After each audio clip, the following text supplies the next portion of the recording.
Buenos días, estimados socios, bienvenidos a este ciclo de Clima de Negocios. Es un honor recibirles el día de hoy. También felicitar a nuestra independencia patria, 215 añitos, para quien pido un fuerte aplauso.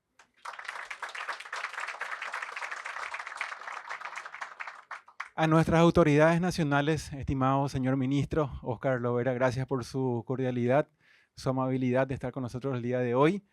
A la señora Andrea Picasso, estimada Andrea, bienvenida, la viceministra de Capital Humano y Gestión Organizacional. A Teodora Recalde, viceministra de Administración y Finanzas, bienvenida Teodora. Al señor Gerardo Ruiz, viceministro de Economía y Planificación, bienvenidos. Y gracias, ministro, nobleza obliga a agradecer a su equipo de protocolo que nos colaboró en todo para que esto sea perfecto. A los socios fundadores del club, Blas Vázquez, y al past president Víctor Cálcena, que creo que está por acá. Víctor, acá tienes adelante un asiento si querés más adelante. Hay espacio adelante si quieren venir para acompañarnos para que salga bien nutrida la foto. Les quiero comentar también que en el reverso de su credencial tienen un QR. Ese QR nos va a permitir mejorar nuestros procesos de convocatoria, nuestros temas y poder evaluar nuestra capacitación. Entonces les pido, por favor, no hace falta que ahora mismo evalúen porque estamos arrancando, pero antes de irse nos van a ayudar muchísimo para la mejora continua del club. Sin más que esto, quiero mostrarles un video. No lo hice yo, lo hizo 5 días un aliado del club. Entonces quiero compartir un video de nuestro querido Paraguay, la economía, el agro y la ganadería.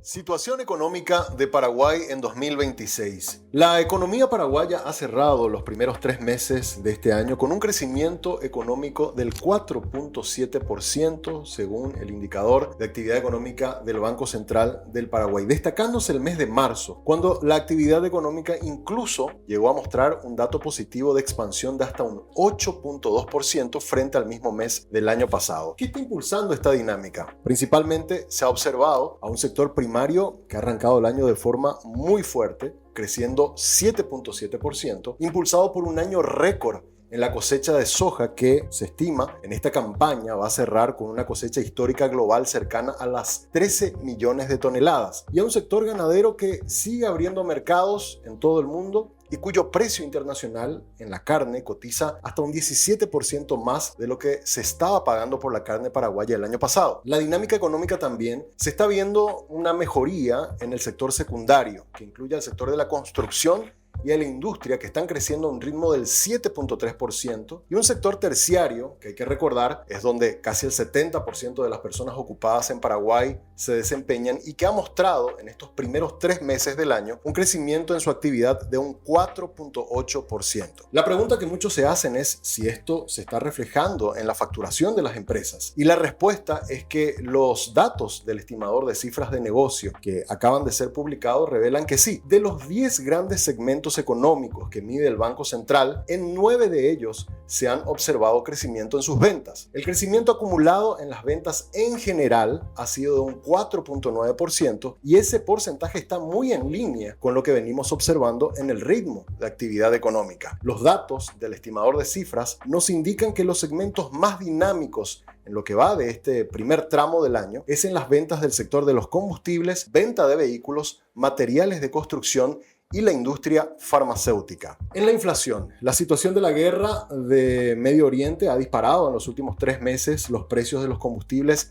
a nivel global. Paraguay no ha sido la excepción y los datos del índice de precios al consumidor nos están mostrando una suba generalizada de entre un 9 y 12% desde el inicio de esta crisis bélica. Sin embargo, esta situación no ha tenido, por lo menos hasta ahora, un efecto generalizado en los precios de la canasta familiar, y eso se refleja en la variación interanual de la inflación, que al cierre del primer cuatrimestre se ubica en Paraguay en apenas un 2.3%. Al comparar los datos de inflación de Paraguay con respecto a los demás países de la región, podemos verificar que la inflación paraguaya es la 4ª más baja de toda América Latina al cierre del primer cuatrimestre de este año. Ahora, Para cerrar las perspectivas, estos indicadores nos están mostrando que Paraguay es un país que cada vez está más conectado a los mercados internacionales a través de su comercio exterior, pero también a través del mercado financiero. Y si bien los fenómenos globales tienen su efecto sobre la economía nacional, los fundamentos macroeconómicos son los que le permiten tener una capacidad de resiliencia frente a lo que está pasando en el mundo. El último reporte de la CEPAL proyectó una expansión del Producto Interno Bruto para este año de un 4.5%, una expectativa que es incluso superior a lo que el Banco Central del Paraguay ha proyectado para este año de un 4.2%. Y hay que apuntar que este crecimiento que se está esperando para este 2026 es sobre la base de un crecimiento del 6% que se había registrado el año pasado.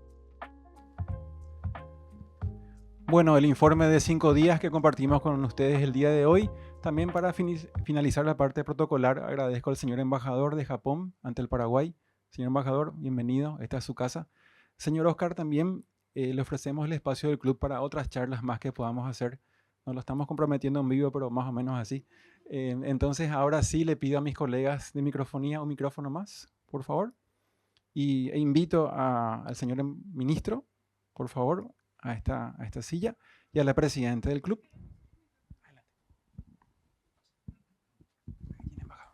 Gracias. Gracias. Bueno, buenos días. Todavía es día o tarde. Buenos días.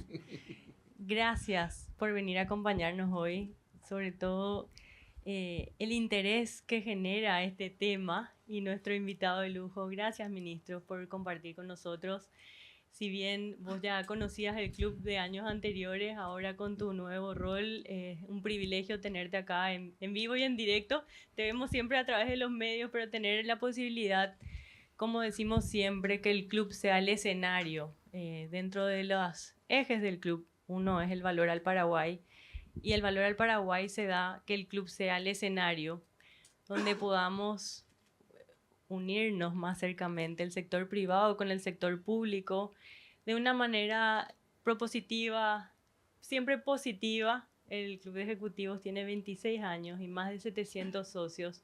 Y siempre el espíritu del club fue poder integrarnos, trabajar en conjunto y ver de qué manera colaborar, ver de qué manera hacer llegar nuestras preocupaciones o nuestras dudas, nuestras consultas, pero también un espacio muy importante donde el sector público se sienta cómodo y pueda también compartir con nosotros sus problemas, sus dolores y sus dificultades, ¿verdad? Que a lo mejor nosotros no los vemos bien. Así que, de nuevo, agradecerle, ministro, este espacio y su voluntad, ni bien recibió la invitación de decirnos que sí. Okay, muchas gracias, presidenta. A ver, antes que nada, mis disculpas por la demora. Fui convocado al Congreso Nacional a una sesión de la Comisión de Hacienda. Inició a las 9:30 y bueno, se extendió hasta prácticamente la 1 de la tarde. Por eso un poco también el retraso de mi parte, ¿verdad? Mi intención era poder acompañar conforme a lo que estaba establecido en la agenda, pero bueno, no podía abandonar eso. Ya hemos tenido casos anteriores en donde si el ministro se retira antes de tiempo es reclamado de manera muy fuerte en el Congreso, ¿verdad? Nada, para mí es un placer poder estar aquí. Siempre el sector público tiene que estar aquí comentando, discutiendo, poniendo ideas. Finalmente el Estado y bajo esta administración que nosotros estamos llevando adelante desde el 2023, la visión es clara, es única. El Estado tiene que hacerse cargo de sus funciones, educación, salud, seguridad, pero lo que va a traer desarrollo real al país es que el sector privado invierta, que el sector privado genere puestos de trabajo, que se pueda aquí tener una dinámica diferente en materia de gestión y apuntando no solamente a producir más, sino a innovar, también generar puestos de trabajo con mayor requerimiento, de mayor calidad, ¿verdad? Ese es uno de los desafíos más importantes que tenemos en materia de formación, de educación, Y estos son los puntos donde, o sea, los espacios donde uno le toca también compartir estas ideas y escuchar también qué es lo que ve el resto, en este caso un sector privado pujante que tiene empresas, que está en el sector financiero y puede palpar, si bien nosotros tenemos aquí un resumen de los números macroeconómicos, cómo nos sigue favoreciendo, ¿verdad? Hay cuestiones que todavía tenemos que seguir trabajando en conjunto para hacerlo sostenible y generar un impacto mayor en la ciudadanía como tal. Bueno, la idea original de esta charla era iniciar con una presentación del ministro y después hacer unas preguntas y después abrir las preguntas al público. Pero el ministro tuvo la genial idea de decir, no, vamos directo ya al conversatorio, hablemos, háganme las preguntas. Y me parece súper interesante porque a veces las presentaciones económicas con tantos números nos mareamos y hacer una conversación creo que va a ser más dinámico y más entretenido para todos. Entonces, tenemos dividido en 5 temas distintos con algunas preguntas. Vayan pensando preguntas específicas que quieran a lo mejor hacer al final y al terminar abrimos al público. Y me tengo que portar súper bien porque tengo acá exministros presentes que me van a mirar y me van a... Yo también. me van a hacer señas. Así que estoy acá controladísima. Bueno, iniciamos.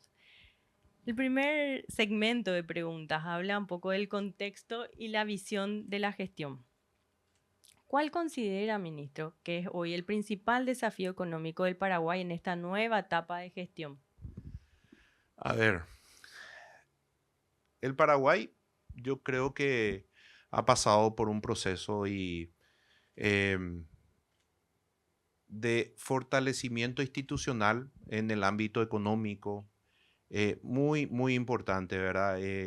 Estos 2 grados de inversión que hemos obtenido entre el 2024 y 2025 no fue, como se mencionó ya desde un principio, no fue el logro de esta administración, sino es la construcción que venimos haciendo desde el año 2000, 2003, ¿verdad? En ese agregado, en esa construcción de 2 instituciones muy importantes como el Banco Central del Paraguay y el Ministerio de Economía, hoy Ministerio de Economía, anteriormente el Ministerio de Hacienda, donde hemos construido las condiciones para hacer políticas públicas creíbles. Eso es lo que hemos construido como sociedad. Yo creo hoy que la sociedad incluso ya ve esa estabilidad macroeconómica como un bien público. O sea, cuando alguien salta y dice, acá hay una inestabilidad, es como que entramos en crisis, ¿verdad? ¿Qué está pasando aquí, verdad? Pero en realidad nosotros estamos en una buena senda económica y hay que sostener eso. Pero esa buena senda o esa estabilidad ya para seguir avanzando y progresando ya no es suficiente. O sea, la estabilidad te da las condiciones, pero tenemos que seguir haciendo apuestas. Y esas apuestas apuntan a una economía más diversificada, a traer innovación al país. Ya no podemos solamente la materia prima procesarla, ¿verdad? Ya tenemos que traer tecnología, ya se está hablando de inteligencia artificial. Entonces, el desafío principal es estar preparados para lo que se viene. O sea, yo creo que en materia educativa todavía nos queda mucho por hacer. La formación del capital humano es un desafío importante, porque decir que van a venir grandes empresas que ya están acá o muchas que pretenden llegar y no tenemos las condiciones o no están dadas las condiciones para que nosotros, los paraguayos, podamos asumir responsabilidades, sea de nivel gerencial o sea de mandos medios o incluso los niveles más bajos, hace que finalmente no se genere ese impacto que todos queremos. Nosotros queremos que el país crezca, que haya un desarrollo del país, pero si dejamos personas atrás, porque no los preparamos, porque nos estamos en condiciones de poder responder a esa demanda que vamos a tener o que ya está, va a ser que ese proceso de inmigración que se da en Paraguay, que la gente que viene a invertir también sea un proceso de inmigración de gente que viene a trabajar en Paraguay, porque no tenemos nosotros las condiciones. Entonces, particularmente yo creo que ese es uno de los desafíos más significativos que tenemos. Hay que romper también muchos paradigmas que se tienen a nivel educativo, ¿verdad? Porque los chicos salen de la facultad, perdón, salen del colegio, muchos de ellos pensando que el único camino es una carrera universitaria, ¿verdad? Y ahora tenemos déficit incluso de mandos medios, que no es un segmento mal pagado, porque es un segmento especializado, es un segmento que tiene un ingreso importante. Yo siempre digo que uno en lo que haga va a ser bueno si es responsable, si cumple y sabe lo que hace, ¿verdad? Entonces, no hay que descuidar eso, ese segmento. Y lo que dije al principio, ¿verdad? El motor de desarrollo del país se va a dar a través de la inversión del sector privado. ¿Qué es lo que tenemos que hacer nosotros como Estado? Generar las condiciones para que el sector privado quiera invertir, quiera apostar al Paraguay. Y no solamente la inversión, pues muchos cuando hablamos de inversión pensamos que queremos solamente atraer capital extranjero. En realidad queremos que los propios paraguayos, las empresas paraguayas sigan apostando al Paraguay, que tenemos las condiciones y podemos seguir avanzando. Entonces, básicamente apuntamos a un desarrollo mucho más fuerte, una consolidación de este crecimiento, 4 años de crecimiento que históricamente, si uno ve también, y lo suele decir bastante el presidente Santiago Peña, ¿verdad? Esto no se veía desde la construcción de Itaipú. Y si bien tuvimos picos de crecimiento entre el 2003 hasta el 2018 más o menos, tuvimos picos de crecimiento, eso se dieron después de una caída de la actividad económica afectada por cuestiones climáticas. Esa situación ya no se está dando más ahora. O sea, nos están afectando las cuestiones climáticas, pero como dijo aquí en la presentación de 5 días, tenemos una economía más resiliente. Tenemos una economía que ya no depende de un solo motor de crecimiento, ya tenemos más, una dinámica diferente y eso tenemos que sostenerlo. Y ahora en los últimos meses, bueno, hubo un cambio de liderazgo dentro del ministerio. ¿Y qué cree usted, ministro, que vio el presidente en características propias tuyas para ponerte a cargo del ministerio? ¿Qué crees que va a ser el sello de tu gestión? Muy personal la pregunta. No. A ver, experiencia.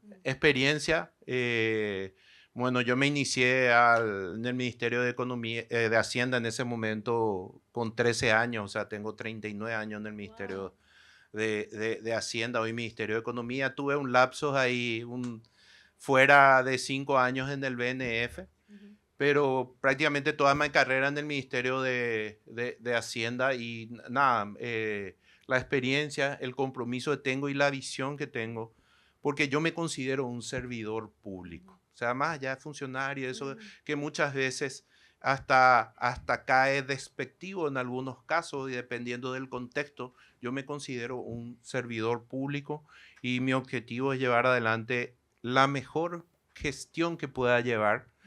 Ser ministro de Hacienda o ministro de Economía, yo creo que no hay un momento donde uno diga asumir esta responsabilidad es relajada, ¿verdad? Y acá tengo 2 ministros que pueden, tal vez James un poquito más de decir que no es tan relajado, ¿verdad? Por las condiciones, ¿verdad? Pero nunca es una gestión fácil, ¿verdad? Administrar los recursos de todos. Pues, le toca al ministerio muchas veces actuar de malo, como se dice. Suelo decir, cuando un ministerio cumple o llega a su objetivo es digamos, logro de la institución, del ministro, ministra, ¿verdad? Pero cuando no llega a su objetivo es culpa del Ministerio de Economía que no le dio recursos, ¿verdad? Pero también forma parte del rol que a uno le toca y nuestro objetivo es llevar adelante esto con un proceso apuntando principalmente a la gestión y a la transparencia. ¿Qué señales en concreto necesita dar el Paraguay hoy a los inversionistas y a los empresarios? A ver, yo creo que todavía nos dieron un sello de calidad, digamos, tanto Standard & Poor's y Moody's, en términos de lo que hemos avanzado, pero aún así siempre ellos denotan ciertas debilidades que tenemos que seguir apostando, ¿verdad? Fitch, que es la última que nos falta, digamos, la calificadora que nos puede, todavía no nos otorgó. Hay cuestiones que escapan, digamos, al ámbito económico propiamente, como lo que es las funciones del Banco Central, del Ministerio de Economía hoy, y apuntan más a una institucionalidad mucho más fuerte, instituciones creíbles, Estado de Derecho, entonces, seguridad jurídica. Entonces, hay todavía desafíos. O sea, el hecho de haber obtenido la calificación de grado de inversión no es como decir, ya lo he logrado todo, ¿verdad? Hay que reconocer que todavía hay desafíos que tenemos dentro del proceso de gestión, ¿verdad? Y mucho de eso responde también a cuestiones que no dependen de una persona o de un presidente, sino es apuntar a objetivos que trascienden incluso a un solo poder del Estado, ¿verdad? Pero que hay que construir. Y mucho de eso, digamos, esa construcción también se va a dar con el empuje que nos pueda dar la sociedad, porque es a lo que tenemos que tender. Pero muchas veces, como administradores o como responsables, tenemos muchas ideas, muchos proyectos y cuando se moviliza un sector, ejemplo, el proyecto de ley de la reforma de la caja fiscal, genera una tensión social y hace que haya el sector político, en este caso, tenga que ceder ante esa presión. Y bueno, el proyecto de ley no, al final no cumplió con todas nuestras expectativas en términos de lo que era el impacto esperado. Pero yo creo que hay como que con un cierto rezago, por llamarlo de alguna manera, el resto de la sociedad también entendió de qué es lo que estaba ocurriendo en el medio, ¿verdad? Que había sectores que estaban recibiendo un mayor beneficio en términos de lo que era su contribución para poder beneficiarse. Y yo creo que el día de mañana, digo mañana en el sentido de cuando se vuelva a discutir este tema, va a ser una discusión mucho más sencilla en términos de qué es lo que hay que mirar, pero que también va a generar una mayor, un mayor acompañamiento de esa sociedad que no se ve beneficiada ni afectada directamente, pero es la que termina pagando los impuestos y solventando a este sector que hoy es el que está siendo beneficiado. Y esta estabilidad macroeconómica que tenemos, incluso el grado de inversión, a veces se siente que no se traduce plenamente en bienestar, como bien estabas diciendo. ¿Cómo acortamos esa distancia? A ver, una cuestión es la estabilidad económica, que lo que te da y te genera son las condiciones. Unas condiciones que te permiten cierta seguridad de lo que va a hacer el inversor, el que viene al país o el que está en el país, en términos de riesgo de su capital. Hay un reclamo que es básicamente ya es como una máxima, que la macro no llega a la micro, ¿verdad? Eso es permanente. Y sin embargo, si uno ve los indicadores sociales, uno dice, no es consistente, ¿verdad? Si nosotros al asumir el gobierno teníamos niveles de pobreza del 25% y hoy estamos con niveles de pobreza del 16%, si el nivel de pobreza extrema bajó al 2,6%, si el nivel de, en este caso, de las personas que están trabajando ha aumentado en los últimos años y el IPS registra una mayor cantidad de asegurados, que responden, digamos, a una formalización laboral en muchos casos. Probablemente no estemos hablando en muchos casos de un nuevo puesto de empleo en el caso de IPS, pero sí un proceso de formalización en la que está, ¿verdad? Me parece nomás que no condice ese discurso o esa máxima con lo que realmente está ocurriendo en la economía. Sí hay sectores que necesitan una asistencia adicional, por ejemplo, donde el Estado tiene que intervenir en servicios de salud, en servicios de educación, asistencia, por ejemplo, a grupos vulnerables, donde tenemos programas como el programa Adulto Mayor o el programa Tecoporá, que asiste a familias, pero yo creo que hay todavía un proceso. Lo que tenemos que avanzar es, digamos, en igualar la cancha, como se suele decir. O sea, nosotros tenemos, digo nosotros desde el Estado, es tratar de brindar las condiciones para que todos estén aptos para agarrar este viento de cola de la economía, en donde las personas puedan acceder a un proceso de gestión personal en materia laboral, con formación, en materia de emprendedurismo, cuando hay una pequeña empresa brindándole asistencia no solamente técnica, sino financiera, acorde de lo que necesita la empresa para poder desarrollarse, porque hay que reconocer muchas veces, hay muy buenas ideas que quieren surgir, pero por la falta del financiamiento correcto y oportuno quedan en ideas, y eso es un poco también otro aspecto que tiene que ser vinculado acá, no solamente la atención o la fijación en las grandes empresas, sino en esos que hoy quieren emprender y no encuentran un espacio para poder desarrollarse. Entonces, mientras nosotros como Estado podamos avanzar en ese proceso de formación, de asistencia, el sector privado tiene que hacer lo suyo. Es invertir, generar puestos de trabajo, y estirando todo el carro vamos a seguir sosteniendo esto. Ahora paso a otro tema. Hay muchos temas de que estarán todos ansiosos. Pero ahora el segundo tema va a ser gasto público y deuda. Paraguay suele debatir cuánto gasta en el Estado, pero no cómo gasta. ¿Dónde están hoy las mayores ineficiencias en el gasto? Es un punto que nosotros lo venimos debatiendo en el Ministerio de Economía desde que llegamos. Y creo que era antes incluso de que lleguemos. Más o menos alrededor de la pandemia se instala este concepto de calidad del gasto público. Y se discutió mucho, se generó mucho debate, y el resultado fue recortes al presupuesto. Y en realidad nunca se hizo, nunca se conceptualizó qué es calidad del gasto público. Para mí, calidad del gasto público es que los bienes y servicios que tiene que brindar el Estado a la sociedad llegue de manera eficiente, es decir, al menor costo posible, pero sobre todo que llegue de manera oportuna.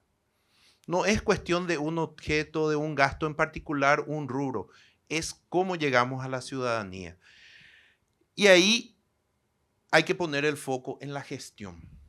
El foco tiene que estar en la gestión, cómo asumimos nosotros compromisos como Estado, como responsable de una institución que tiene una misión, porque las instituciones públicas tienen una misión que cumplir, y dentro de esa misión, cómo hacemos el proceso para que los insumos que adquirimos nos permitan cumplir de manera eficiente con esa misión. Y uno de los componentes que se viene atacando, digamos, en ese proceso son las contrataciones públicas. Nosotros ahora ya hemos implementado en el Ministerio de Economía, hemos puesto a disposición de todas las entidades públicas un sistema que se llama Sistema de Gestión de Bienes y Servicios, el SIGEBIS. ¿Qué es lo que teníamos antes del SIGEBIS? Teníamos todo el proceso de contratación. Aquellos que están familiarizados, vieron alguna vez, desde la planificación hasta la firma del contrato, está todo disponible en la web. Uno sabe cuándo se hace la apertura, tiene todo el proceso bien detallado. Y en materia de, una vez generado la orden de pago por parte de la institución, que nosotros denominamos STR en el Tesoro, solicitud de transferencia de recursos, también podía ser trazable, porque tenemos herramientas tanto en la página web como app, donde uno ve la STR cuando ingresa al Ministerio de Economía y cuando se transfiere. Pero teníamos un punto ciego demasiado grande en las entidades. Nosotros no sabíamos cómo se ejecutaban esos contratos. Nosotros no veíamos cuánto la entidad debía por esos contratos. Y lo que introdujimos es esta herramienta que empezó primero como con una visión financiera, pero hoy tiene incluso como una gestión de stock dentro de las entidades, porque cuando se adquiere los bienes, lo que hace es toma un contrato firmado, lo vincula, sé cuánto puedo, qué rubros tengo en ese contrato y quién genera la orden de ejecución del contrato. ¿Quién recibe una vez que es proveída por la empresa? ¿Quién es el responsable dentro de la institución que recibe? ¿Quién metió al depósito? ¿Quién sacó del depósito? ¿Y a qué dependencia finalmente se destina esos recursos? Y esto es algo que estamos implementando ya a partir de este año y nosotros creemos o estamos convencidos de que esta herramienta va a dar un salto de calidad en la gestión, porque muchas veces, y hay que reconocerlo, hay muchas pérdidas. Se habla mucho de un estudio del BID en su momento que hablaba de una pérdida en términos del producto en contrataciones públicas, pero hace mucho a la gestión, a muchas pérdidas por la mala gestión que se tiene muchas veces al interior, y no es nada nuevo, ¿verdad? Tanto en el Ministerio de Salud, en IPS se habla de stock de medicamentos vencidos, ¿verdad? Y eso es porque no se tenía la información. Hoy tenemos información que nos va a permitir a nosotros hacer la trazabilidad de un contrato desde que se planifica hasta que se paga. Entonces, lo que quiero transmitir con esto es que estamos trabajando en la gestión pública, estamos generando herramientas y estamos generando conciencia también en los demás servidores públicos de que nosotros nos debemos a la ciudadanía, y la mejor forma de honrar ese compromiso con la ciudadanía es hacer una gestión eficiente y transparente para con ellos. O sea que habría margen real de mejorar la calidad del gasto antes de incrementar los impuestos. Esta administración, ya lo dijo el presidente Santiago, que no tiene como objetivo, no tiene entre sus prioridades tocar la estructura tributaria vigente, tanto en términos de impuestos o de tasas. Nosotros creemos que todavía hay posibilidades de generar eficiencia, seguir recaudando. De hecho, que una parte todavía de la economía esté en la informalidad, hace que nosotros, digamos, tenemos que atacar eso. O sea, se utiliza mucho cazar en el zoológico, exactamente, ¿verdad? Yo estuve ya en varias entrevistas donde me dicen, ¿y por qué no aumentas el IVA? Si necesitas plata, tenés que aumentar el IVA. Y en realidad no pasa por eso, ¿verdad? Nosotros tenemos que trabajar principalmente en la credibilidad del sector público, que lo que nosotros anunciamos, lo que nosotros decimos, se cumplen. Y nosotros entendemos en este proceso, estamos trabajando muy de cerca con la DENIT para avanzar en ese proceso. Por un lado, incorporación de tecnología. Ahora ya tenemos que incorporar más tecnología, nuevos avances en los procesos de control, pero también, y esto lo estábamos diciendo de verdad, apuntar a ese sector informal, pero con el objetivo no persecutorio, no que le vamos a meter preso, sino demostrarle que ser informal le resulta más caro. Hoy ser informal en Paraguay te resulta más caro. Si vos te formalizás, si vos te registrás como contribuyente, haces tus declaraciones, porque yo siempre digo, la tasa 10% del IRE o del simple, resimple, dependiendo de qué segmento esté, o del 10% de IVA que lo termina pagando el comprador, ¿verdad? El consumidor final, no puede ser un incentivo para no formalizarse. Y el otro componente es el acceso al crédito. Hoy ese sector informal está sujeto a la usura, básicamente, y hay muy buenas ideas, como había dicho antes, hay muy buenas ideas que no pueden crecer porque una parte significativa de sus ingresos lo destina a devolver un dinero que está a tasas usurarias, ¿verdad? Cuando en un sector formal o un proceso de formalización, un acceso al crédito a una entidad financiera de mercado le puede acceder al 9, 12 o 16%. Entonces, ese tiene que ser el objetivo. El mensaje que recibimos a través de la prensa, por lo menos, en un momento fue que se tenía la idea de tributar sobre las reservas facultativas. Eso ya está totalmente desechado, ¿verdad? A ver, lo que discutimos con la DENIT es realmente las reservas facultativas están en la legislación actual tributaria y ellos tienen algunos análisis que hacen a,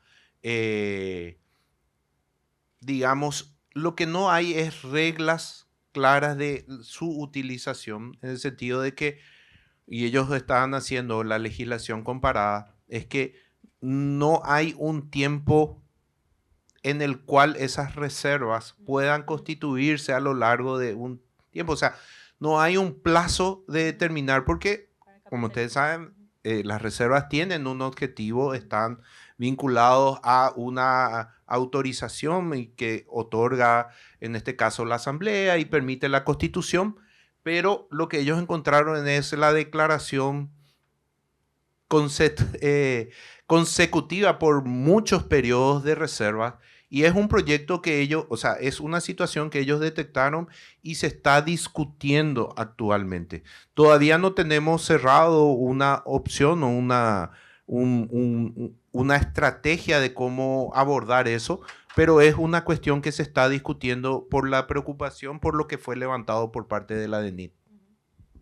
En cuanto a la deuda, si bien el nivel de deuda en Paraguay es cercano al 40%, y con nuestros países vecinos nos lucimos con ese número, sí a lo mejor le resulta preocupante el crecimiento o el rápido crecimiento, ¿verdad? Hace 10 años creo que era como el 10% y ahora ya estar en casi 40%. ¿Nos deberíamos preocupar? ¿Es algo a lo que tenemos que atacar? A ver, el tema de la deuda pública, si bien el indicador cerramos el año 2025 con el 41% de esa deuda expresada en términos del producto, iniciamos el 2026 esa misma deuda nominal con respecto al PIB proyectado para este año en 36%, que es inferior a la deuda en términos del producto de agosto del 2023, que estaba a 37,5%. Entonces, la deuda no debe ser satanizada, es un instrumento de gestión de desarrollo por parte del Estado, tiene que ser destinado efectivamente a obras o a generar un impacto en la economía, un impacto positivo en la economía, y nosotros lo estamos gestionando, no solamente en términos de lo que hace a el Producto Interno Bruto, que es el indicador que mencionas, sino también en la composición. A fines del año 2023, el 8% de la deuda estaba en guaraníes, el 92%, 91% estaba en dólares. Esa relación con las últimas colocaciones que hemos realizado en el mercado internacional en guaraníes, ahora está en 22%, 23% en guaraníes y 71% en dólares. Entonces estamos haciendo, más allá de una cuestión porcentual o la relación con el Producto Interno Bruto, estamos haciendo una gestión que nos va a permitir una mayor previsibilidad en cuanto a los compromisos que asume el Estado, por un lado, ¿verdad? Y por otro también estamos nosotros vinculando a esto a un proceso mucho más fino de definir cuáles son los grandes desafíos de infraestructura que tendremos en los próximos 10 años. Estamos trabajando en el Ministerio de Economía en el plan de infraestructura para los próximos 10 años, donde tenemos que ir definiendo no solamente estamos hablando de infraestructura vial, estamos hablando de infraestructura eléctrica, en navegabilidad. Entonces, definir qué es lo que como país necesitamos para seguir creciendo y en esa línea también el endeudamiento público es una herramienta. Y finalmente, si nosotros continuamos en esta senda de crecimiento en la que estamos, ¿verdad? Ese ratio se debería mantener alrededor de esos niveles, alrededor del 40%. Justamente tocaste tema vialeras. Y en los últimos meses también fue un tema muy relevante en los medios y en el sector privado y muy preocupante porque existía una deuda tanto con las farmacéuticas como con las vialeras que entiendo, y por favor corregime, ministro, la ley de responsabilidad fiscal habla de un 1.5%, creo que ya estábamos cercanos al 2%, pero ese porcentaje no incluye las deudas específicamente con las vialeras y las farmacéuticas porque la regla que se utiliza en el ministerio es la regla de caja, o sea, de pagos y no de lo devengado. ¿Es así? ¿Es correcto? Básicamente, para resumirlo, es así, ¿verdad? Nosotros, el resultado fiscal tiene una metodología y efectivamente cerramos el año 2025 con un resultado fiscal de déficit del 2% del Producto Interno Bruto. Lo que mencionás, el tema de estas deudas que se fueron acumulando tanto con el sector de proveedores de salud pública como con los de infraestructura vial de obras públicas, no está incorporado en ese cálculo.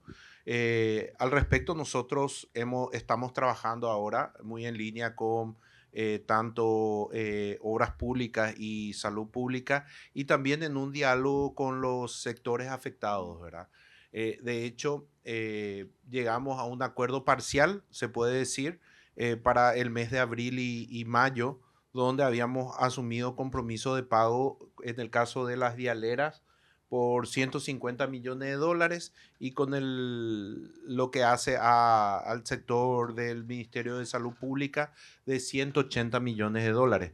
Efectivamente, abril cerramos con pagos de 100 millones de dólares en salud pública, en el caso de obras públicas de 85 millones de dólares.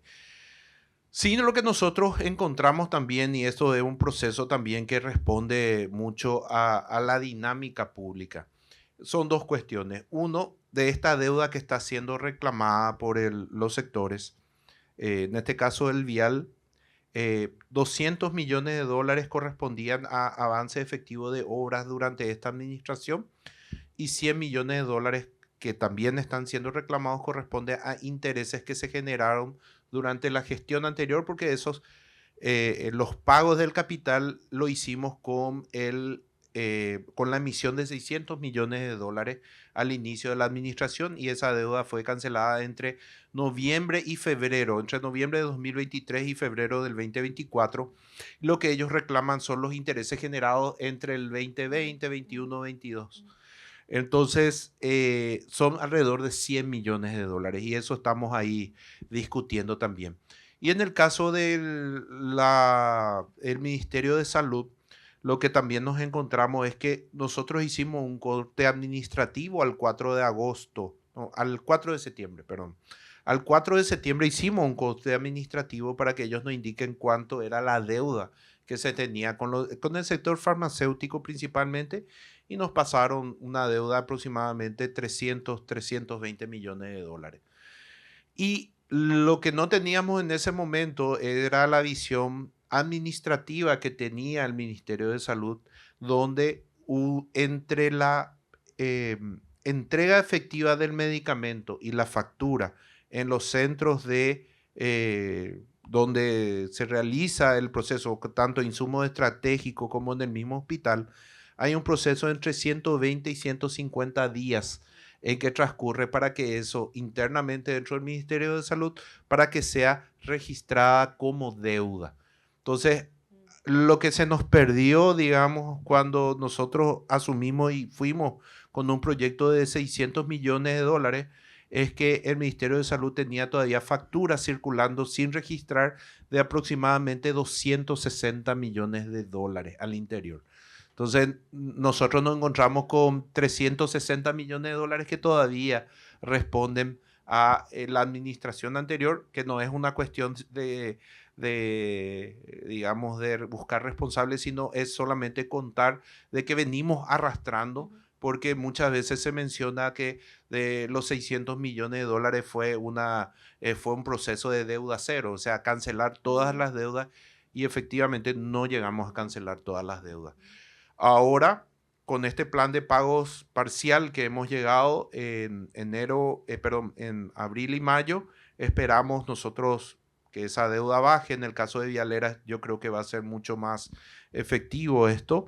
Y estamos avanzando, trabajando en el proceso de la implementación de la herramienta de la cesión de derechos de cobro, que estamos trabajando con los proveedores, con el Banco Central y también con las entidades financieras, para dejar un instrumento que realmente funcione, que sirva, y que no sea, que si bien está siendo desarrollado para atacar un problema puntual, puede ser una herramienta que puede quedar para el Estado, no tanto para el Estado, para este tipo de situaciones, pero sí para el proveedor que llegado el día de mañana necesita, por ejemplo, acceder a una liquidez aun cuando su factura no se encuentre vencida.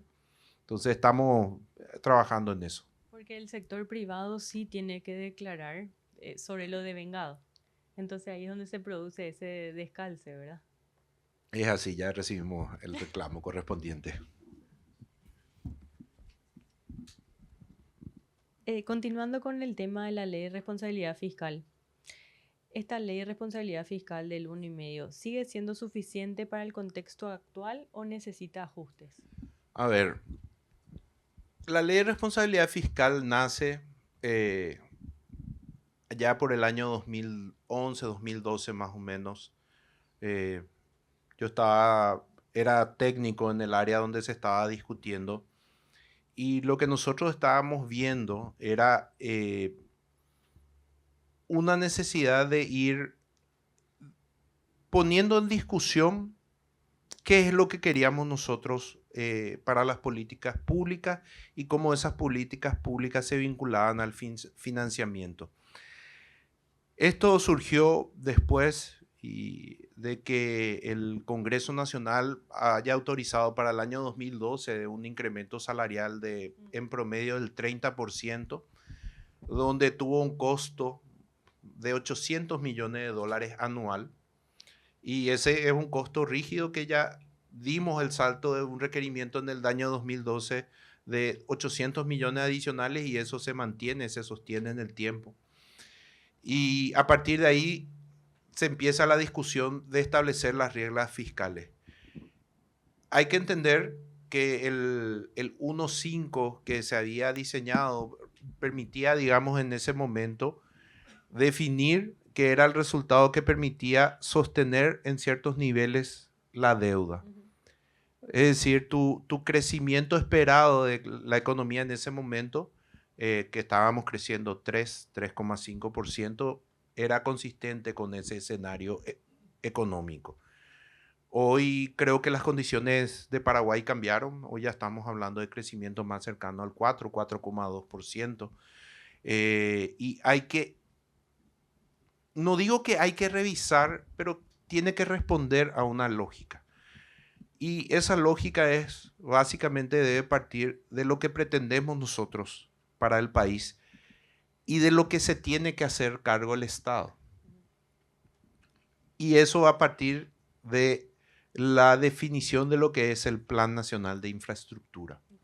Entonces, discutir el resultado fiscal per se, o sea, si es 1,5, si es menos, si es más, sin tener una visión o dónde queremos llegar, creo que es una discusión muy, no nos va a llegar a buenos resultados porque tenemos grupos interesados en donde, dependiendo de dónde estás, te conviene un mayor déficit, ¿verdad? Y siempre es importante tener esto como visión.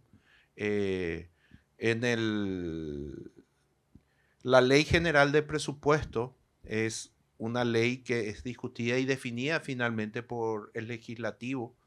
El ejecutivo ya le ha tocado vetar 2 veces la ley de presupuesto, y la vez que nos tocó vetar, pues yo fui director de presupuesto en ese momento, la ley y Santiago Peña era el ministro de Hacienda. Fue después que tocaron el presupuesto, aumentando salarios, metiendo restricciones a la política monetaria, y se tomó la decisión de vetar, y es la primera vez que un presupuesto del año 2016 se volvió a aplicar en el año 2017. Tenemos la herramienta, pero es muy friccionante esto. La idea es que podamos trabajar en conjunto con el Congreso para buscar resultados que sean consistentes con lo que es nuestra visión de finanzas públicas, que es lo que pretendemos que el Estado realice y genere en la economía sin que esto se traduzca en impactos negativos. Y más allá de las cuestiones que hacen al aspecto del resultado fiscal, para nosotros finalmente donde el resultado fiscal te impacta o genera que uno tenga que buscar nuevo financiamiento es en la deuda. Entonces nosotros eso también tenemos que poner en discusión. Uno, ¿qué es lo que pretendemos como país y qué es lo que el Estado va a generar en materia de infraestructura en los próximos 10 años? Y analizar si estas condiciones actuales de la ley son consistentes con lo que pretendemos hacer para adelante. Sí, yo creo que lo que genera a lo mejor ruido en el sector privado es cuando cuando hemos llegado hace muchos años a un compromiso, ¿verdad? A una reglamentación, a una ley que todos estamos de acuerdo por ejemplo, la de responsabilidad fiscal de 1,5, y después que por situaciones coyunturales se modifiquen esos acuerdos. Pasa ahora con el salario, el cálculo del salario mínimo, ¿verdad? Estábamos todos de acuerdo en cómo se calculaba. Sé que no es dentro de tu ministerio, pero finalmente nos afecta a todos en la economía. El salario mínimo y cómo se determina el salario mínimo es un elemento fundamental para todos en el sector privado y en el sector público también. Entonces, la incomodidad es que por ciertas cuestiones puntuales, año electoral o lo que sea, o razones súper fundamentadas como lo que es hacer más inversiones. Estamos todos de acuerdo que se necesita hacer mucho más inversiones de las que hoy tenemos. Ahí el gap es enorme. Pero esa sensación de estar cambiando las reglas de juego son las que nos da miedo, porque así es difícil de llegar a acuerdos, ¿verdad? Que después se puedan modificar. Y como vos sabés, las expectativas de los consumidores, de los inversionistas, después finalmente se transforman en realidades, ¿verdad? Por las decisiones que van tomando de acuerdo a las expectativas que tengan. No, coincido contigo, coincido contigo. De hecho, al inicio había dicho que la ley de responsabilidad fiscal lo que permitió es trabajar en la credibilidad de las finanzas públicas, si bien desde el año 2019 que no se está cumpliendo, ¿verdad? Independientemente a las cuestiones que afectaron en ese periodo, ¿verdad? Nosotros somos conscientes de que tenemos que reestructurar esto que está ocurriendo y lo estamos haciendo, estamos trabajando, eh, reconociendo la situación que tenemos con las deudas que se acumularon y gestionando las mismas. Lo que vemos nosotros nuevamente es que dependiendo de cuál es finalmente el apetito que tenga el sistema financiero para hacer la cesión de derechos de cobro, vamos a poder determinar una trayectoria en la cual nosotros hoy podamos tener un horizonte, ¿verdad?, de convergencia para poder nuevamente retornar, ¿verdad? Pero también en el medio tenemos que hacer otras discusiones, o sea, tenemos que incluir otras discusiones como esta visión de país y visión de infraestructura. Nosotros en el Ministerio de Economía ya hemos trabajado en el Plan Nacional de Desarrollo ya 2050, ¿verdad? Y una de las herramientas sectoriales que hacen a ese Plan Nacional al 2050 es el Plan Nacional de Infraestructura, que tiene un alcance de 10 años. Pasando a otro tema, caja fiscal. ¿Considera usted, ministro, que la caja fiscal es principalmente un problema financiero, político o demográfico? ¿O todos? Los tres. Los tres. No, realmente, si uno se pone a pensar, ocurre lo mismo en la caja fiscal en particular, que solamente atiende lo que es la jubilación, pero está ocurriendo también con el IPS, si bien sus fondos de jubilaciones no están siendo, o por lo menos no tienen hoy un riesgo en el corto o mediano plazo, el sistema de salud está con problemas en términos de cobertura, porque está pensado, como son leyes que datan de muchísimo tiempo atrás, está pensado para una estructura demográfica diferente. Nosotros tenemos una de las discusiones que tuvimos en el tema de la caja fiscal, era que tanto policías, militares y los docentes no tenían una edad mínima de jubilación, sino lo que tenían era un aporte mínimo requerido. Y dependiendo de cuándo iniciaba el aporte, uno tenía o un policía que se retiraba a los 40 años o una docente se jubilaba a los 45 años y ya tenía derecho a la jubilación.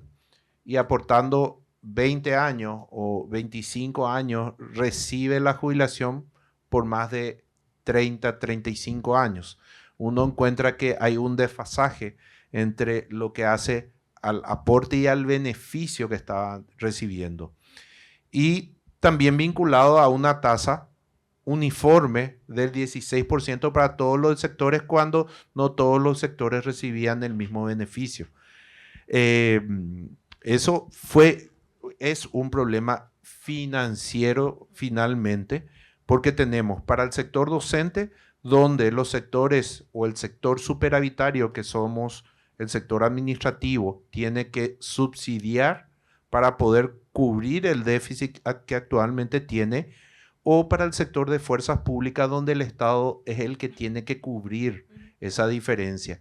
Y cerramos con resultados de 210 millones de dólares en el 2025 que el Estado, con los impuestos, tuvo que cubrir a ese segmento del sector de fuerzas públicas, retirados, policías militares, sumado a los 170 millones de dólares que tuvo que cubrir el sector administrativo con sus excedentes a los docentes. Por eso hablábamos de un déficit de 380 millones de dólares de la caja fiscal como un todo.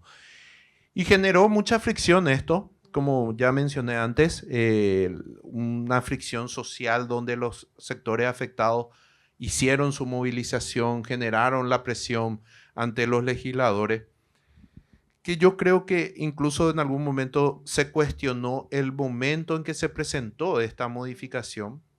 Y no es una cuestión de tiempo esto, o sea, este tipo de modificaciones generan este tipo de reacciones al inicio de un gobierno, en el medio, al final, esto porque son sectores con una alta capacidad de movilización y que tienen, digamos, muy internalizado la defensa del derecho adquirido, que es casi como un objetivo o un premio que tienen ya a la trayectoria, ¿verdad?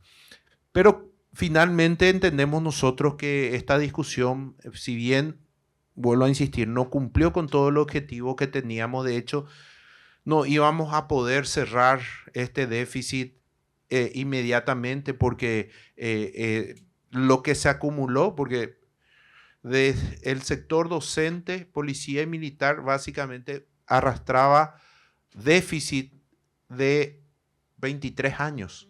O sea, y nosotros tomamos la decisión de presentar el proyecto porque justamente ya veíamos, o sea, no era una cuestión de que se inició ahora y nos encontramos con 180, es una acumulación, pero que, digamos, con lo que ha ocurrido en los últimos años, por ejemplo, el tema de la indexación de salarios de los policías y militares o los últimos ajustes que tuvieron los docentes que han permitido pasar de un promedio de 4 millones y algo de jubilación a un promedio de casi 8 millones de jubilación, hizo que se profundice este déficit, pero instalamos cuestiones que, como había mencionado, no existían. Una edad mínima, hoy hay una edad mínima.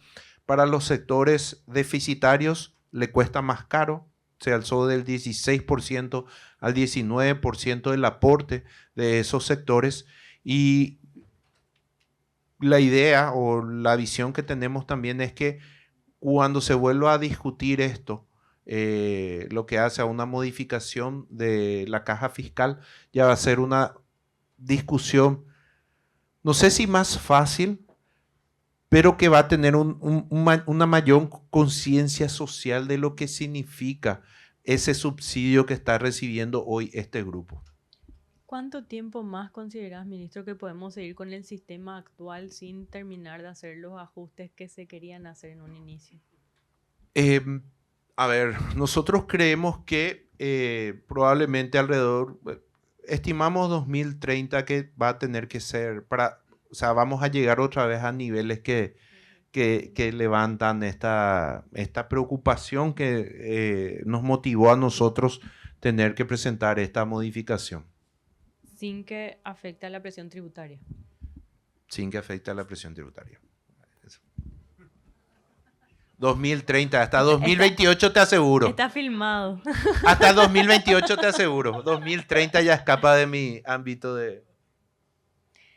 Reformas estructurales. ¿Cuál cree que es la reforma estructural más urgente que Paraguay todavía no encara? A ver.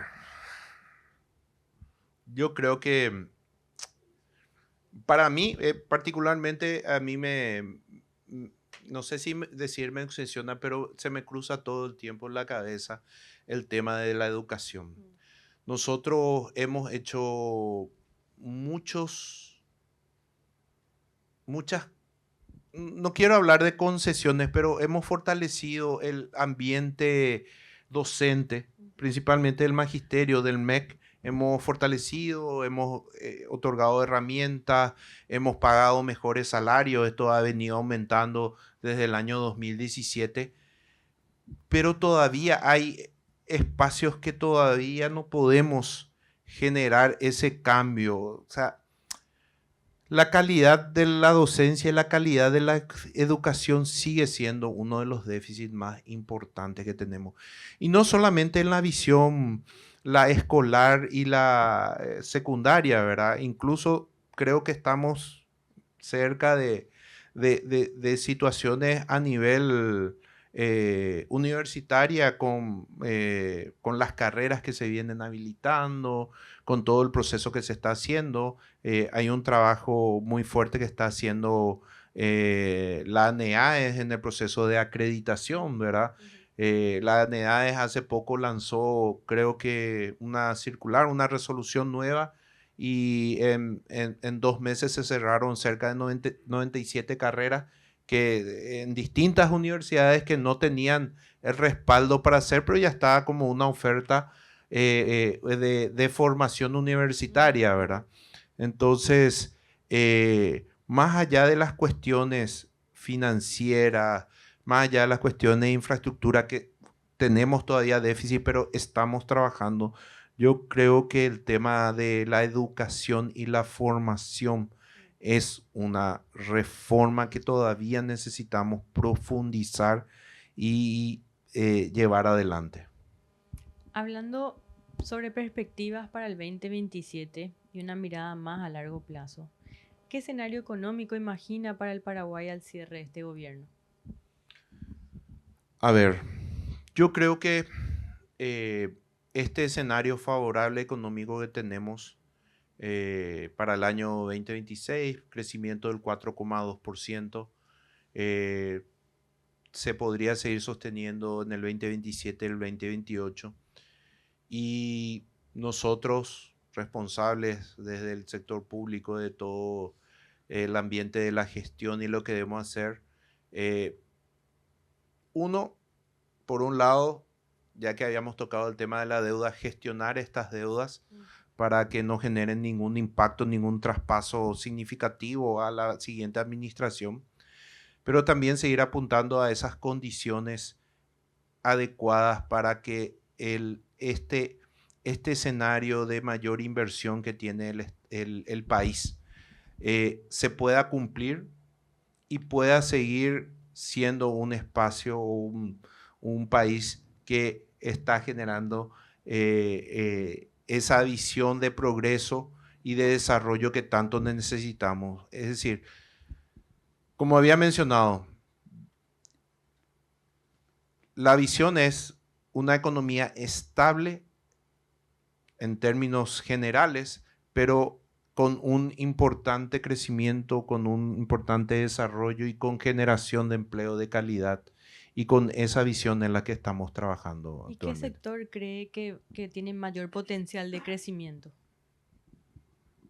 Ahora tenemos que ver porque realmente en principio, no sé,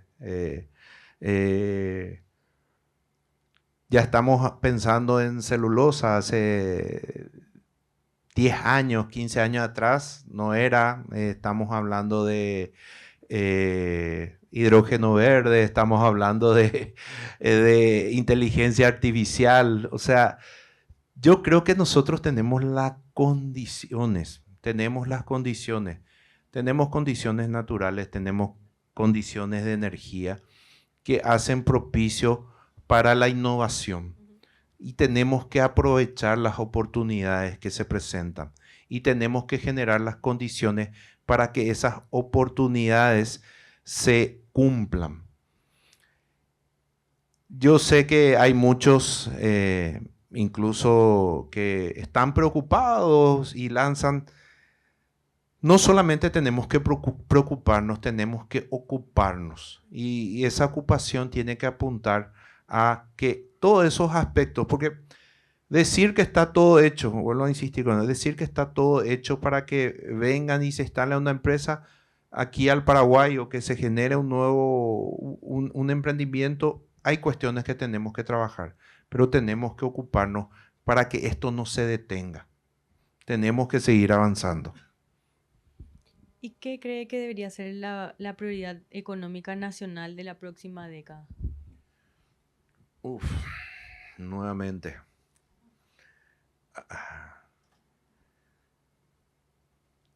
Yo creo que, a ver,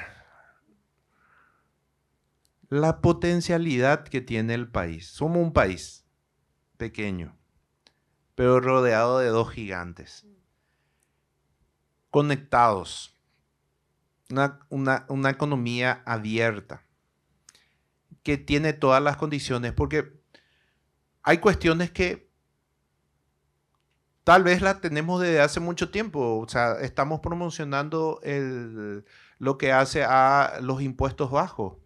Los impuestos bajos lo tenemos hace 22 años. 22 años que tenemos impuestos bajos. Y no teníamos esta expectativa de crecimiento, esta expectativa de inversión, ¿verdad? Entonces, no es un solo aspecto que hace a atracción. No es que yo voy a generar ahora una ley y voy a decir, con esta ley van a venir todos a invertir en Paraguay. Nosotros tenemos que generar las condiciones. Ya avanzamos mucho. La estabilidad es una de ellas y es una condición necesaria, pero no suficiente. Tenemos que seguir trabajando en el ambiente de negocio, en generar seguridad jurídica, en generar una estabilidad, no solamente desde el punto de vista macroeconómico, porque somos un país y con una población que permite un proceso de desarrollo diferente a lo que está viviendo otros países, ¿verdad?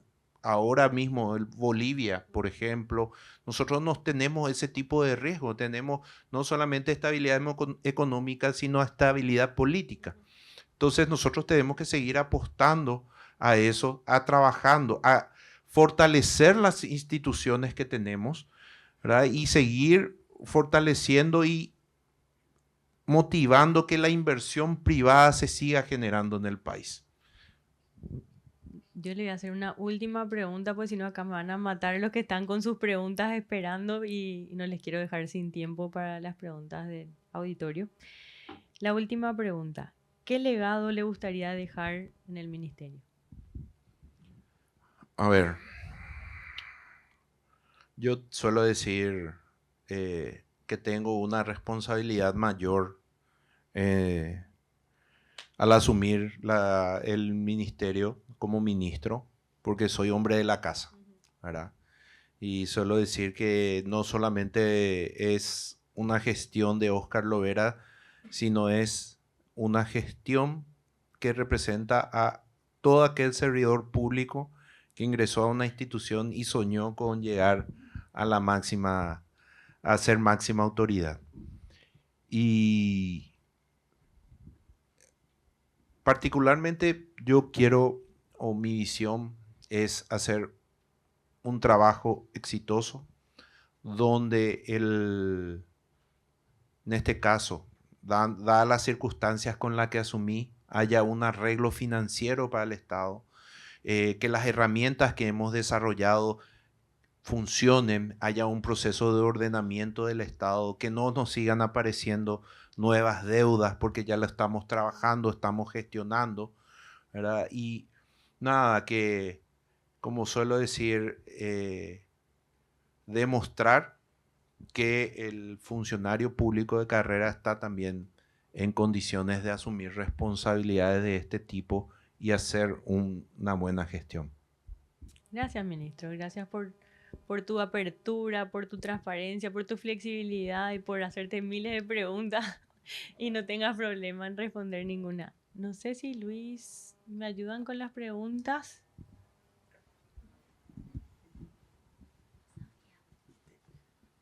Gracias. Buenas tardes, soy Fernando Estigarribia, socio de la firma AICA Auditores y Consultores Asociados. Bueno, Laura, tocaste varios puntos, yo los quiero ir uniendo y contextualizando, ¿verdad? Con Carly Fernández hemos visto que él estaba muy enfocado en no aumentar ese déficit fiscal. Lógicamente, Carlos Carvalho del Banco Central, mantener el nivel bajo de inflación. Entonces se fueron creando políticas sensiblemente contractivas en la economía, al punto tal que, mismo lo dijiste vos, las vialeras comenzaron a resentirse. A resentirse como empresa, pero sabemos que las vialeras también son generadores de buen nivel de mano de obra, lo que también eso va generando dentro de la estructura poblacional del país una contracción, una recesión, si cabe el término. Entonces, entras como ministro y de repente comienzan a generarse los pagos. Obviamente, todos conocemos en dónde se originan los recursos para poder hacerse esos pagos, ¿verdad? Pero esto implica entonces que se cambien un poco, sobre todo las políticas de esta ley de responsabilidad fiscal, que nuestro déficit tenga que crecer necesariamente para poder ir haciendo frente a todo esto, ¿verdad? Finalmente, ya lo preguntó Laura en forma de varias otras preguntas, pero la mía es concreta diciendo qué políticas o qué estrategias tienen en el gobierno a corto, mediano y largo plazo para ir reordenando esta estructura, porque si bien es cierto, estas ya son, por lo menos por las vialeras o por las farmacéuticas, licitaciones abiertas, adjudicadas, compromisos, y no se puede dejar de pagar. Nosotros mismos hoy como consultora tenemos problemas con el Ministerio de Salud porque te dicen directamente no tenemos plan de caja con trabajos terminados del año pasado. Y cuesta sobrevivir de esa manera. Entonces un poco mi pregunta va de vuelta. ¿Cuál es el plan estratégico que tienen dentro del Estado para poder ir manejando esta estructura de falta de liquidez y de, bueno, ese déficit fiscal? Sí, bueno, en el Ministerio de Obras Públicas lo que hicimos fue, nuevamente, son 150 millones comprometidos en 2 meses.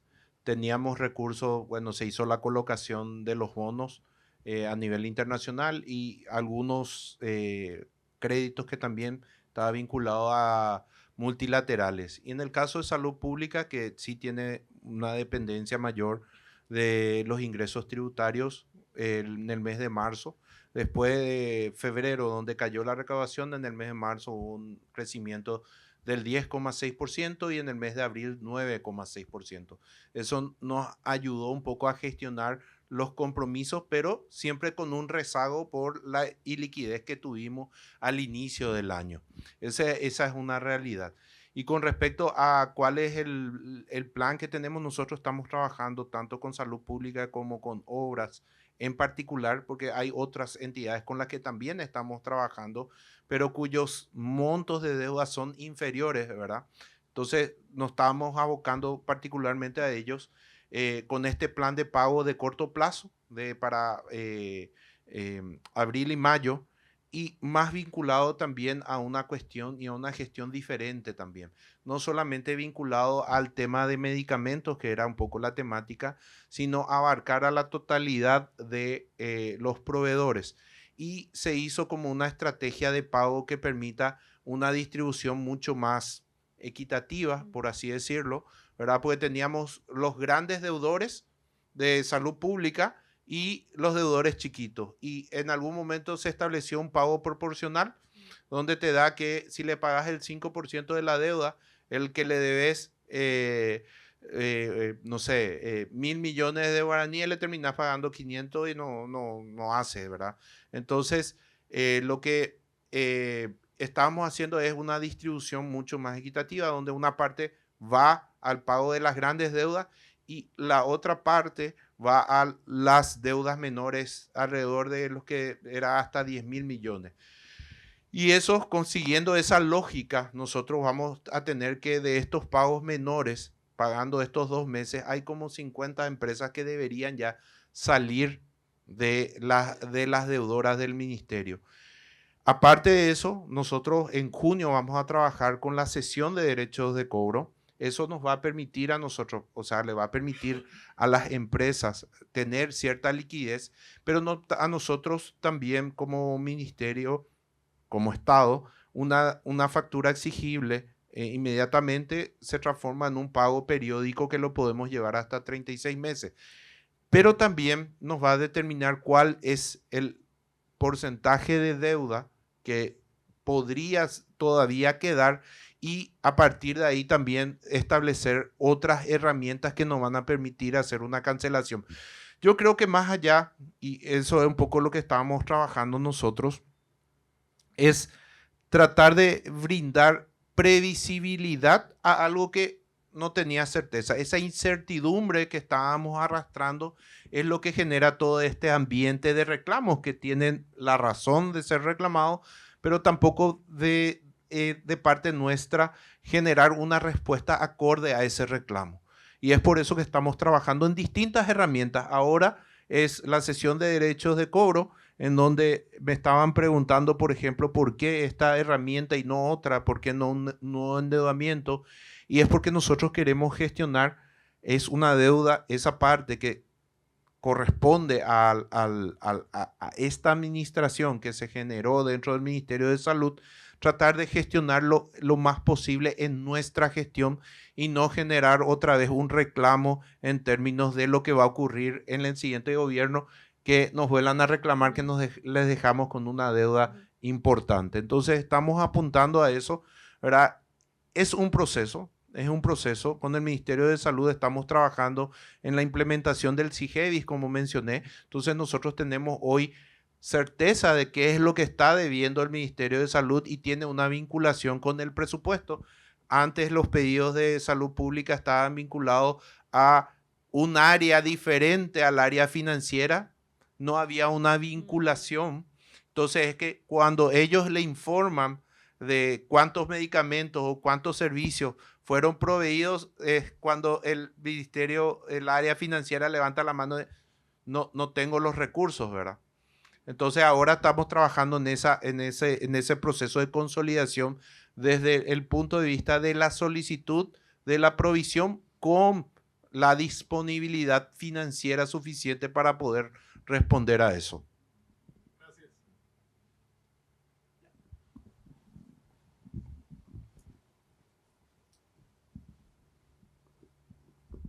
Sí, buenas tardes.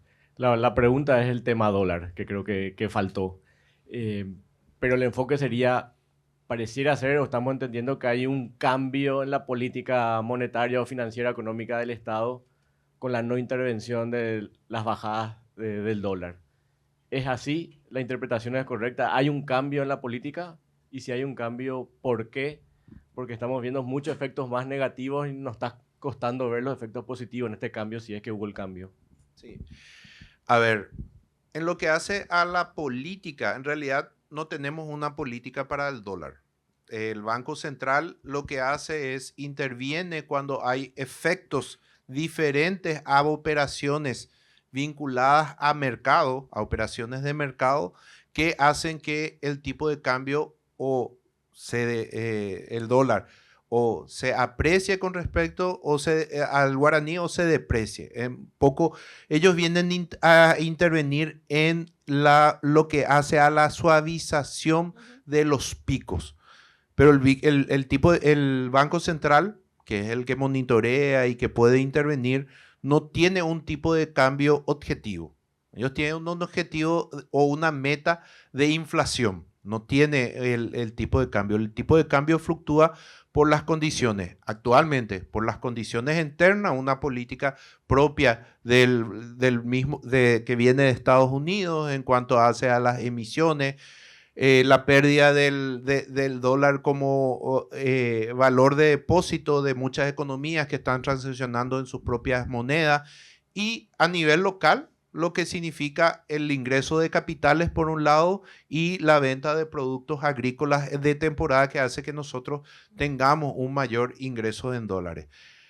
El tipo de cambio, esto es un tema que lo venimos discutiendo, no es una cuestión que pasa desapercibido, lo estamos discutiendo en equipo económico permanentemente, y el Banco Central hoy no ve condiciones o no ve operaciones que expliquen más allá de lo que es la oferta y demanda de mercado, que le obligue a hacer una intervención para sostener el tipo de cambio en un nivel diferente a lo que hoy está mostrando la actividad cambiaria local. No hay.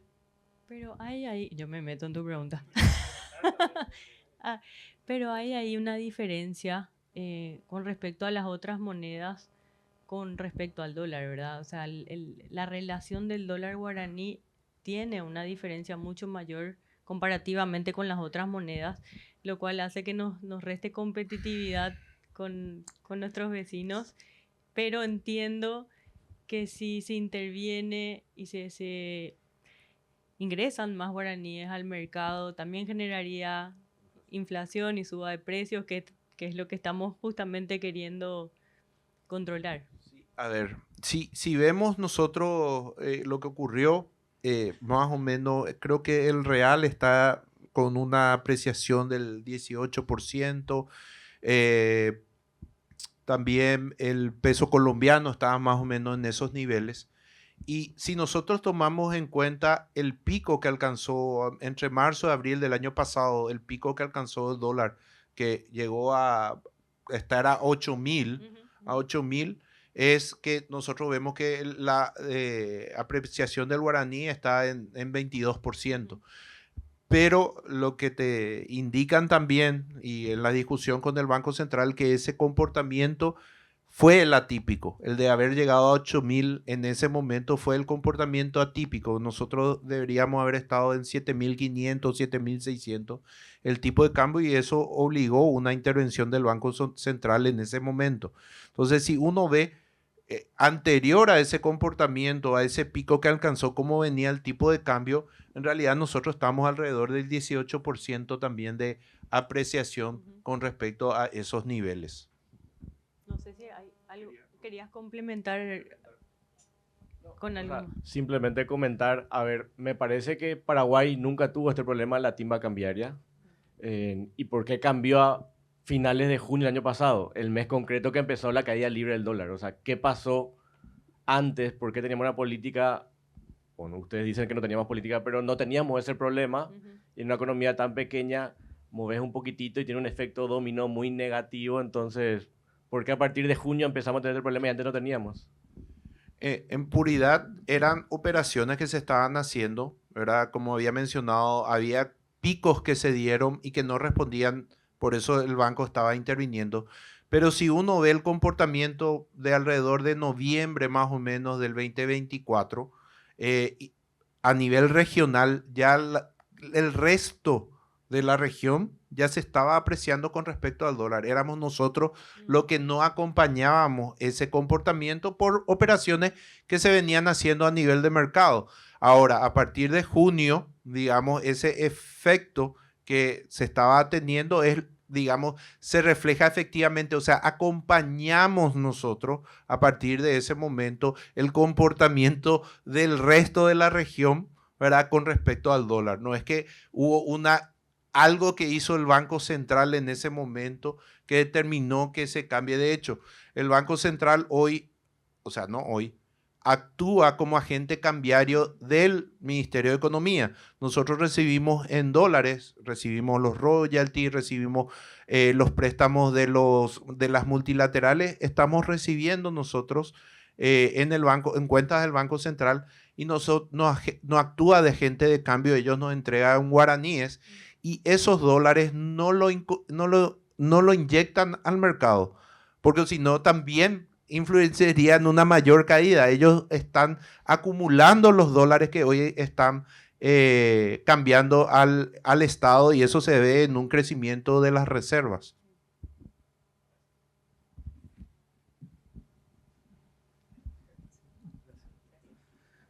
Buenas tardes, Gerardo Ruiz, PSG Auditores. Una pregunta específica. Es muy fácil constituir una sociedad gracias a los cambios que hizo el gobierno, ¿verdad? Lo cual realmente facilita a cualquier inversionista abrir una empresa en Paraguay. El problema son las regulaciones para habilitar una cuenta bancaria. Los abogados reciben a los inversionistas, les generan las estructuras jurídicas, nos pasan a los contadores y nos quedamos realmente con mucha vergüenza ante los inversionistas al no poder convencerle a las entidades financieras a que le habiliten por lo menos una cuenta de ahorro. Y lo que siempre transmiten es de que hay excesivas regulaciones de parte del gobierno, de la CEPELA, de superintendencia, etcétera, que imposibilitan que los inversores, especialmente aquellos medianos, que son los que más vienen al Paraguay, porque hay que olvidarse de los grandes inversores, realmente son los medianos los que vienen a invertir, a generar fuentes de trabajo, y no se les habilita. Entonces, la pregunta, ministro, es ¿en qué forma el gobierno, a través del ministerio, a través de las entidades, digamos, que manejan este tema, se puede mejorar y flexibilizar las regulaciones que impiden este tipo de cosas? A ver, yo creo que se están dando avances importantes. Ahora el MIC lanzó el Investor Pass, que es que ante inversiones de cierto nivel, tanto inversiones directas como inversiones inmobiliarias, uno puede obtener la residencia en un plazo, o sea, casi inmediatamente. Y entiendo que una de las cuestiones que hace que los bancos sean no habiliten cuentas bancarias. Uno es la cédula paraguaya que muchos te piden y la residencia, y el otro también es el origen de los recursos, ¿verdad? Que es todo el tema de poder determinar de dónde provienen esos recursos una vez que quieran habilitar la cuenta, ¿verdad? Es un aspecto que estamos también discutiendo nosotros en equipo económico. El Ministerio de Industria y Comercio están haciendo un trabajo muy importante en todo lo que hace ese proceso de facilitación de la gestión de radicación de capitales acá, pero también con una visión mucho más integradora de lo que es MIPYMES y todo lo que hace al contexto que tenemos nosotros. O sea, estamos nosotros haciendo la revisión, ¿verdad? Ese punto tendríamos que revisarlo con el Banco Central, ¿verdad? Que es la superintendencia de bancos la que establece los niveles, ¿verdad? Por más que tenga la CEPRELAD sus condiciones, al final es a través de la superintendencia la que se generan todos los requerimientos en materia formal que se debe cumplir para habilitar una cuenta. Tomo nota para poder profundizar también esto, ¿verdad? En el ambiente del equipo económico, porque realmente tenemos que trabajar en ese proceso. Acá, Ernesto, te paso mi micrófono, va a ser más rápido. Gracias, ministro. Primera reflexión, qué importante eso que dijiste de la previsibilidad. Un ruido que causó al sector privado muy fuerte fue la famosa economía de guerra, una frase complicada, ¿verdad? Que realmente nos sorprendió y a mí por lo menos me deja mucho más tranquilo el trabajo que están haciendo con el tema de la información, ¿verdad? Porque lo que sintió el sector privado es... No se juntaron todas las cuentas, no se hizo bien, no se juntaron los Exceles y ahora estamos en economía de guerra. Hablando mal y pronto, digamos, ¿verdad? Entonces, qué importante es tal vez en 1 o 2 meses la hora de invitarle al ministro, porque todavía hay mucha, yo no te diría desconfianza, pero hay claramente, y eso lo mencionaste vos, hay mucha incertidumbre de cómo se cierra el 28. Tenemos Hambre Cero, que es un programa interesantísimo, loable, pero de ingestes recursos. Tenemos lo de adultos mayores. MOPC cayendo en términos de inversión, porque este presupuesto 2026 ya es una caída importante con respecto a los años anteriores, ¿verdad? Y obviamente, porque no hay forma de darle el gusto a todo. Yo entiendo, presidente, hay muchas limitaciones, ¿verdad? Pero qué importante es dar luz, ministro, a esto. Este es un tema, y vos hablabas de las expectativas del sector privado cuando ve esto que hace. Y no estamos frenando, pero estamos preocupados. Entonces, como bien dijiste, queremos ahí una luz, y creo que vos diste una línea de lo que va a ser la luz de eso. Y tal vez pedirte que en algún momento que vos nos puedas echar luz, porque no está claro cómo se cierran las cuentas, porque evidentemente el desafío de salud, el desafío de todos estos programas que son muy interesantes, pero nos cierran los números mirando el flujo, mirando el Excel, ¿verdad?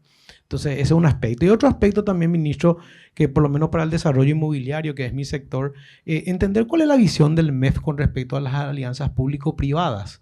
Entendemos que ahora se acaba de dar, creo que un ok con respecto a Ruta 3, un tema muy importante que tiene un enorme impacto social y las posibilidades de seguir invirtiendo en el desarrollo inmobiliario, porque vemos, de alguna manera, fue una luz de preocupación para el sector inmobiliario la caída de la inversión en la MOPC. Y vos decís que tiene que ver esto, y tiene mucho que ver con la capacidad que tengamos de seguir ofreciendo producto inmobiliario, ¿verdad? Porque tenemos un déficit todavía muy fuerte de transporte público, ¿verdad?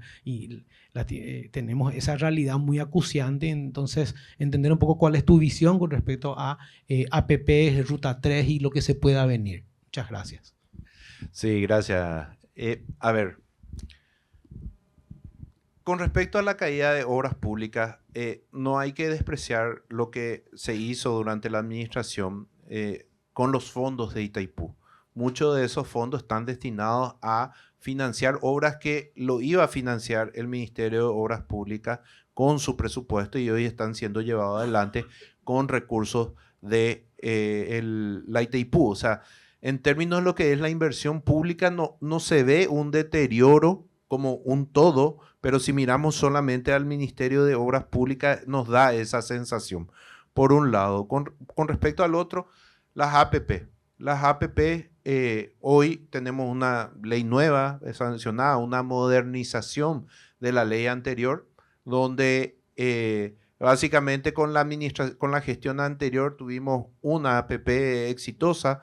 Ahora tenemos nosotros en el Ministerio de Economía propuestas de APP de iniciativa privada que están siendo analizadas, que tienen un potencial real de poder generar un desarrollo de infraestructura más acorde a la demanda ciudadana, ¿verdad? Pues realmente si vamos a depender de la capacidad del Estado de financiar toda la demanda, estamos en problemas.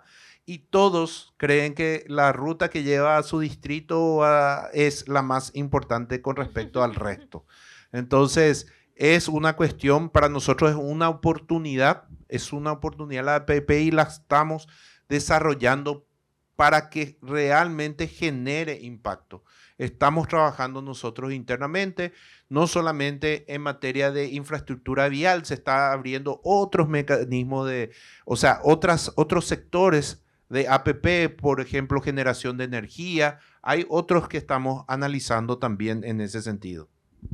Gracias, ministro. No queremos seguir abusando del tiempo de nadie, ni el tuyo. Sé que se complicó el horario de inicio, pero... ¿Puedo hacer una última pregunta, por favor? Perdón, es que soy una damnificada de lo que ha comentado aquí el compañero. Soy de Barcelona, como sabréis, o sea, no soy de aquí, soy española.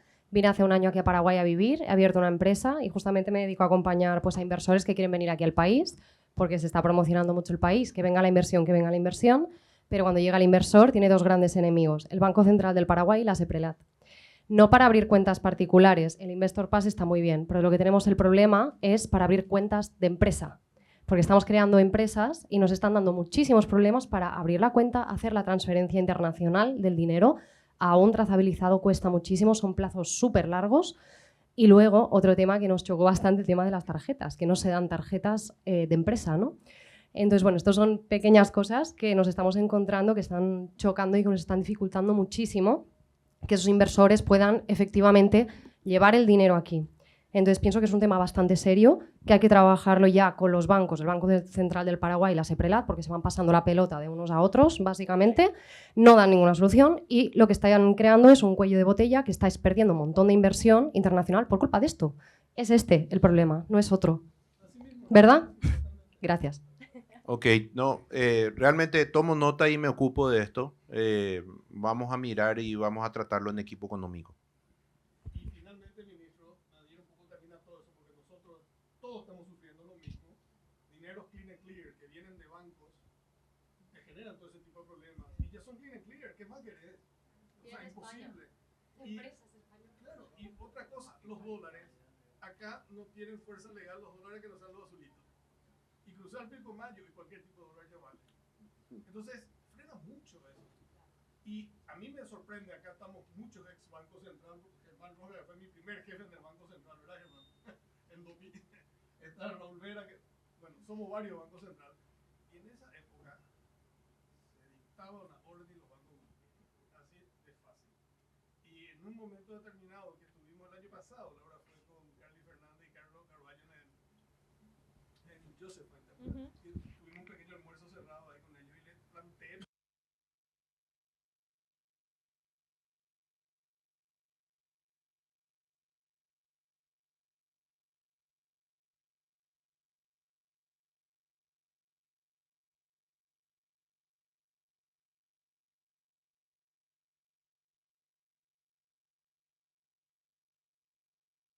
Qué fácil tiene que ser.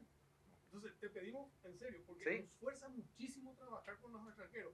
La semana que viene yo tengo un evento en Brasil organizado por mi firma internacional, la Línea Global, donde vamos a promocionar a Paraguay en Ángeles. Y nos vamos a arrancar con todo esto cuando esta gente quiera venir a Paraguay. Okay. Por favor. Gracias, Fernando.